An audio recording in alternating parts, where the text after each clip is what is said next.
to our YouTube channel Bengali Travel Diary. আমাদের train ছাড়লো রাত 1:35 নাগাদ। ভোর 6:30 থেকে 7টা নাগাদ আমাদের পৌঁছে যাওয়ার কথা জয়সলমীরে, যদি না ট্রেন লেট করে।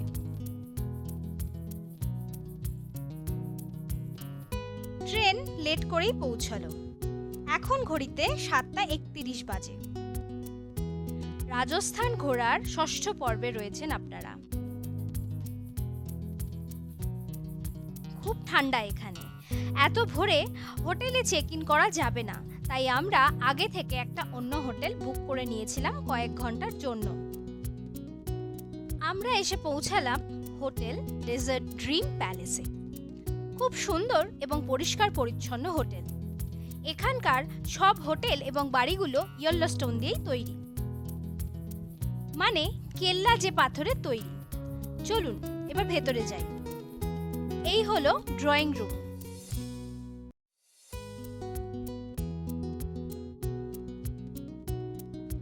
আর এই হলো ঘর। ঘর একটু অগোছালো হয়ে রয়েছে, কারণ চেক আউট করার সময় আমরা এই ভিডিওটা করেছি। নয়তো ঘর এবং বাথরুম খুবই পরিষ্কার। কয়েক ঘন্টার জন্য সময় কাটিয়ে আমরা এবার যাব আমাদের অ্যাকচুয়ালি যে হোটেলটা বুক করা আছে তার দিকে।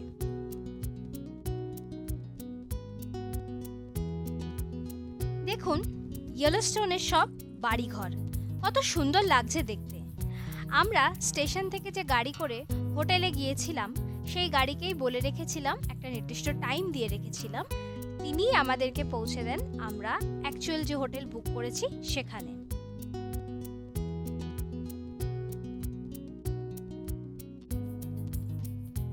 আমাদের হোটেল গোল্ডেন মারি গোল্ড রিট্রিটের সামনে রয়েছি আমরা। বেশ সুন্দর হোটেলটা। এখানে আমরা 2 রাত 3 দিন থাকবো। চলুন এবার ভেতরে যাই।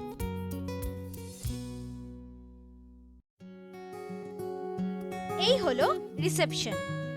সিঁড়ি দিয়ে ওপরে উঠবো আমরা। আমাদের ঘর ফার্স্ট ফ্লোরেই আছে। বেশ একটা ব্যাপার আছে এই হোটেলটার।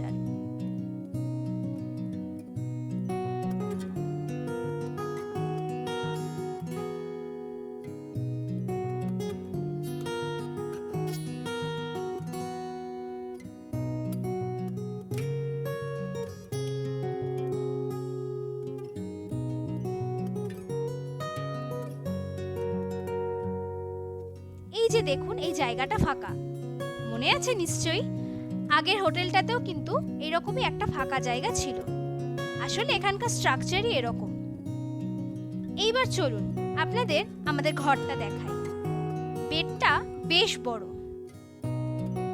তবে রুমে তেমন কোনো স্পেস নেই। বাথরুমটা খুব পরিষ্কার, গিজারও পাবেন।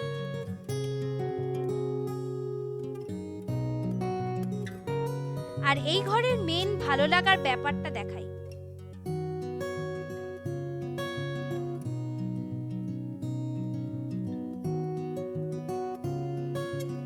ওই যে দেখুন, গোল্ডেন ফোর্টটার কিছু অংশ দেখা যাচ্ছে।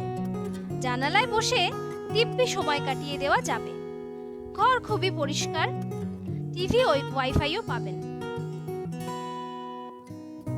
এইবার যাব ব্রেকফাস্ট করতে। এদের খাওয়া দাওয়ার সমস্ত অ্যারেঞ্জমেন্ট ছাদে হয়, তাই আমরা ছাদে চলে এলাম। এখানের পরিবেশটা দারুণ। ঘর থেকে একটুখানি কেল্লার অংশ দেখাতে পেরেছিলাম। এখান থেকে কত সুন্দর দেখা যাচ্ছে দেখুন।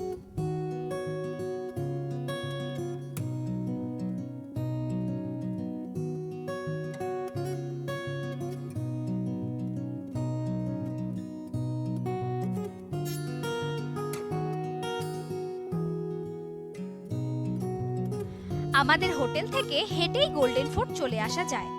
মাত্র 350 মিটার মতো রাস্তা।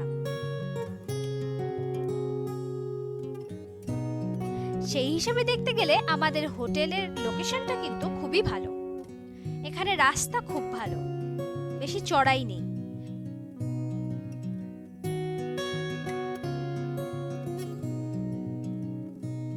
ফোর্টটা দেখে অদ্ভুত একটা ব্যাপার হচ্ছিল মনের মধ্যে। খুবই এক্সাইটেড ছিলাম আমরা।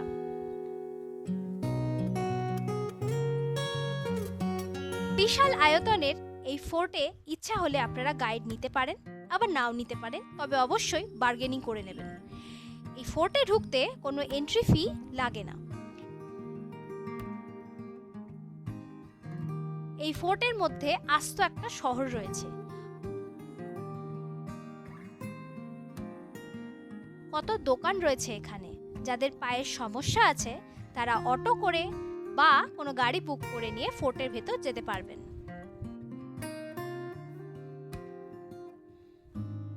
এই ফোর্টের মধ্যে লাক্সারিয়াস হোটেলও আছে থাকবার জন্য।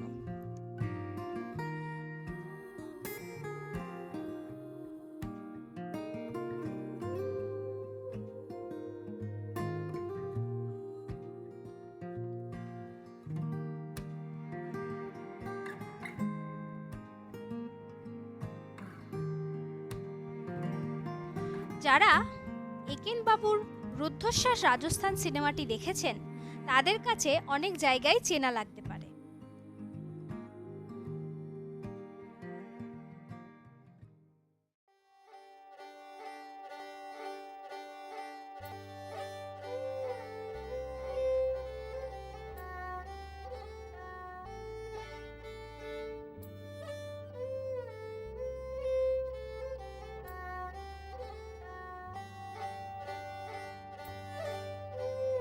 ওই যে দেখুন মন্দিরটা, ওই মন্দিরের সিঁড়ির নিচেই সে কলিবঙ্গানের ষাঁড়টা লুকানো ছিল।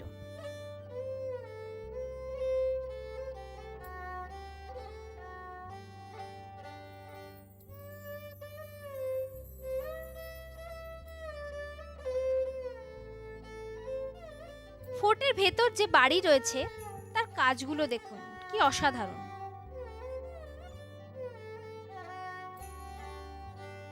পাথরের ওপর ছোট ছোট এই সূক্ষ্ম কারুকার্য ফুটিয়ে তোলা খুব সহজ ব্যাপার নয়।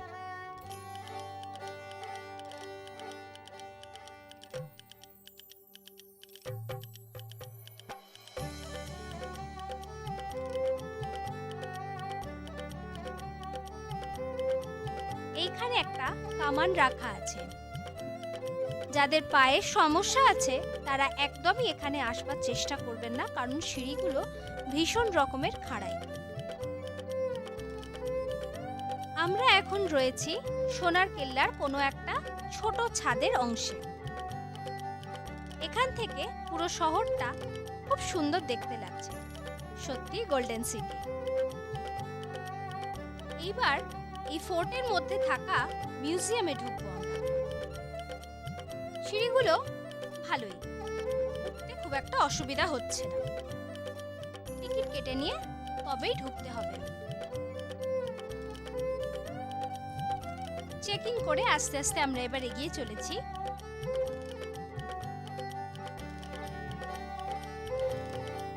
একটা একটা করে ঘরে ঢুকলে নতুন কোনো মহলে পৌঁছে যাচ্ছিলাম।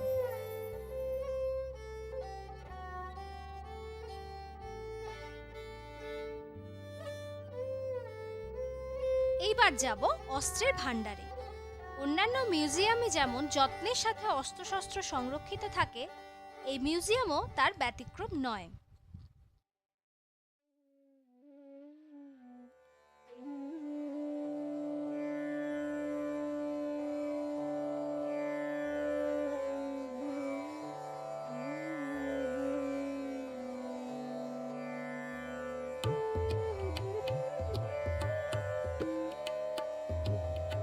এবার যাব দেওয়ানখানায়। এখানে মূলত আলোচনা সভা বসত।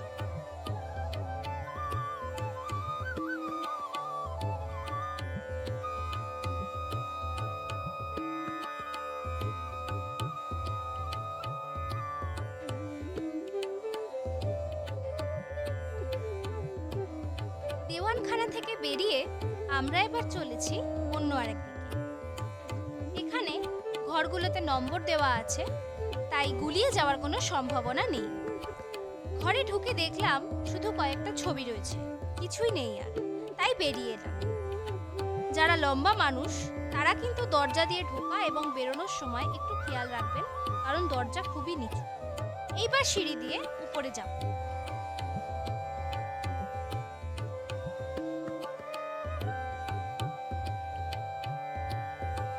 কারুকার্যগুলো খুব সুন্দর। পায়রার উৎপাতের হাত থেকে কেল্লাটাকে বাঁচানোর জন্যই এই জাল দেওয়া হয়েছে।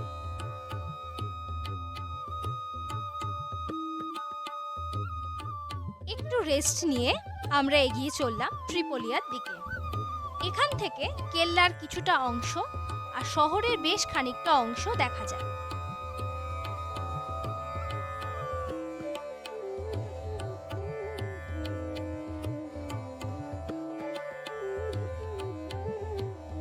এখানে সমস্ত রাজাদের ছবি রয়েছে।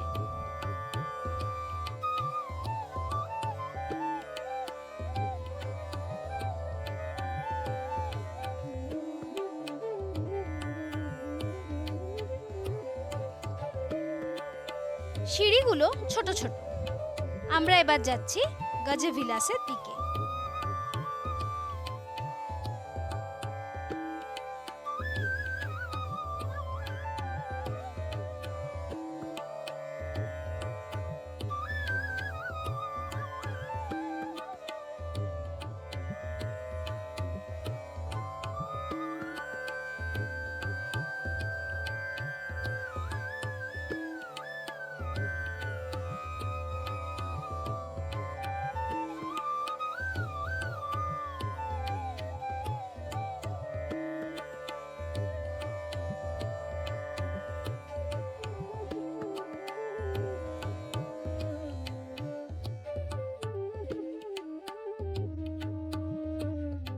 এই ঘরে বিভিন্ন রকমের মূর্তি রয়েছে যা পাথর দিয়ে তৈরি।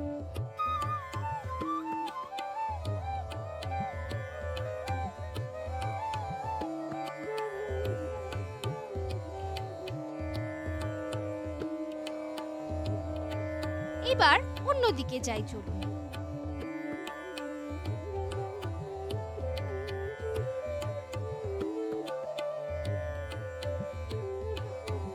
এটা হলো রাজার শোয়ার ঘর। এই হলো রাজার ড্রেস, এটা বিছানা। এছাড়াও অন্যান্য ব্যবহার্য জিনিসপত্র রয়েছে। ড্রেসটা ভালো করে দেখুন, মনে পড়ছে এমন এক বিশাল চেহারার রাজার কথা আমরা বলেছিলাম। এই সেই রাজা। এইবার আবার সিঁড়ি দিয়ে ওপরে উঠতে উঠতে আমরা একদম ছাদে এসে পৌঁছলাম।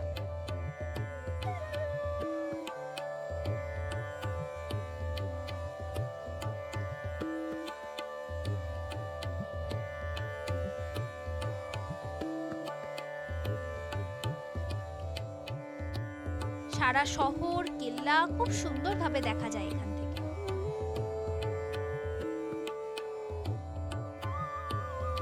সিঁড়িগুলো কিন্তু বেশ খাড়াই, তবে এই জায়গাটা ছবি তোলার জন্য একদম পারফেক্ট।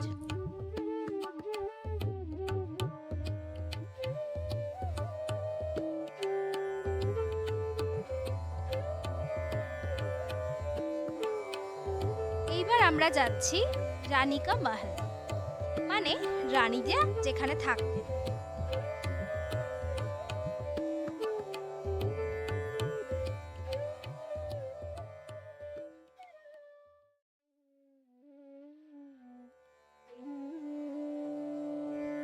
এই হলো জয়সলমীর ফোর্টের একটা ম্যাপ।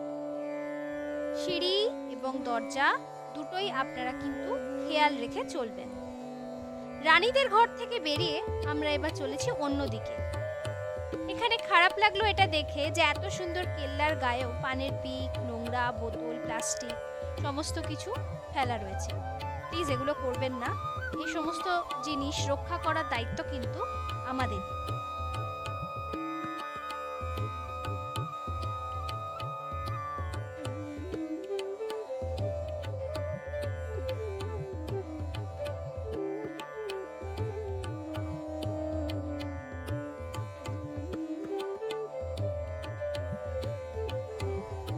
দরজার গায়ের লেখাটা দেখে খুব ভালো লাগলো। এখানে আসলে সত্যজিৎ রায়কে নিয়ে বেশ ভালো রকম মাতামাতি আছে। কয়েকটা দোকানে ওনার ছবিও রয়েছে দেখলাম। আবার সিঁড়ি দিয়ে নিচে নামার পালা। এই ঘরে রয়েছে প্রচুর ছবি, যেমন শহরের ছবি তোলা হয়েছে কেল্লা থেকে কোনো একটা সময়। বেশ ইন্টারেস্টিং জায়গা এটা। বিভিন্ন সময় কেল্লা এবং কেল্লার চারপাশ কেমন ছিল তা ছবির মাধ্যমে আপনারা এখানে দেখতে পাবেন। গ্যালারি শেষ হয়ে গেলে আমরা অন্যদিকে যাব ঠিক করলাম, সেটা হলো অনুপ মহল।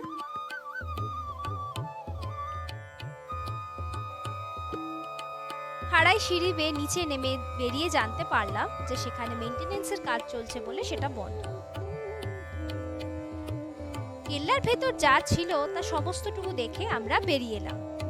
মা লক্ষ্মীর মন্দিরটাকে ডান হাতে রেখে সোজা এগিয়ে গেলেই আমাদের সেই ফেমাস বাড়ি আমরা দেখতে পাবো। মুকুল বাড়ি এই নামে এটা বিখ্যাত এখানে।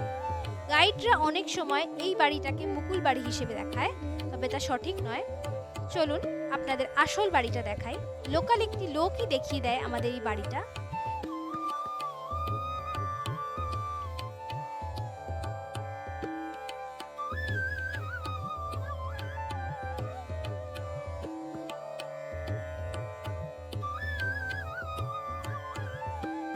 এই সিঁড়ি দিয়েই মুকুল নেমে এসেছিল।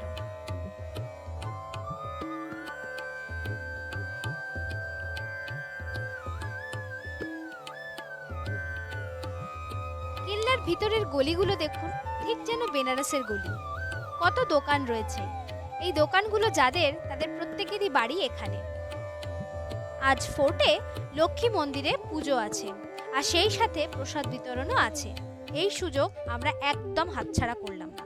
তাই অন্নকূট ভোগ যে কোনো মানুষ খেতে পারেন এটা শুনে আমরা সোজা চলে গেলাম ফোর্টে। দিনের বেলা ফোর্টের একরকম রূপ, আর রাতের বেলা আর এক রকম।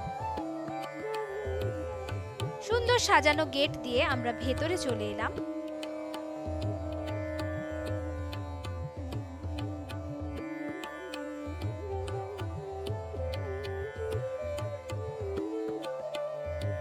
আজ পুজো আছে বলেই আলোর ঝলমলানিটা একটু বেশি।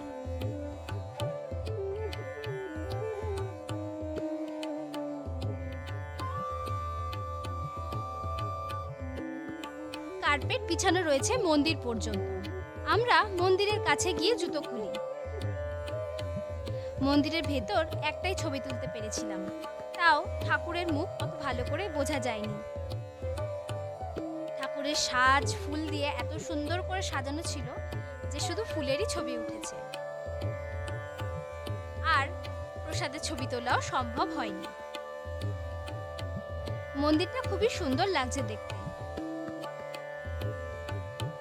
জয়সলমীরের প্রথম দিনের ঘোরাঘুরি এখানেই শেষ।